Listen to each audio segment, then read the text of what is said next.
This is Shelby True. I'm with Elmwood Park Zoo, and what you guys sent us an outline of one of your giraffe's feet. Yes, a mold and an outline of Gerald the giraffe's foot.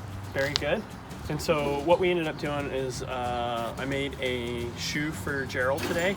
You can see that this is the lateral claw, this is the medial claw, and what the shoe is basically designed is Gerald has a fracture in one of his claws, and just like when you have a fracture in one of your fingers or a broken finger, you would cast it or you would put maybe a splint to kind of help that finger not over move, or so that the fracture can be allowed to heal. So we're having the same concept because they have two separate toes, and what we're going to do is glue it to the bottom with cuffs that it has a little bit of mobility in the shoe, but it's still going to allow that fracture to heal, and so that you don't over pressurize it, so it basically stabilizes it.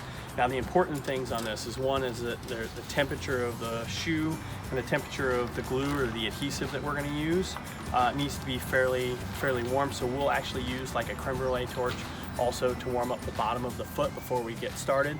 So we'll clean the foot off because dirt or any type of moisture will also affect the bond of the adhesive. So we're going to go ahead and heat up his foot. We're going to clean it, rasp it.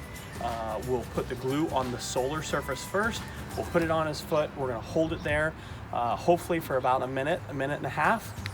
And then we're going to allow him to take his foot back. Once he's got his foot back on the ground, we're going to use these holes and one of the tips that we've got for the glue, and we'll fill in the cuffs of the shoe. So it's not only going to be glued to the bottom, but it's going to be glued to the sides. That helps it from shearing or shifting on us, and it generally allows these shoes to stay a bit longer. And we've had lots of success with giraffes that have some sort of pathology, severe arthritic changes or those sorts of lesions. Once we've put the shoe on, we've seen huge comfort, a huge change in their comfort.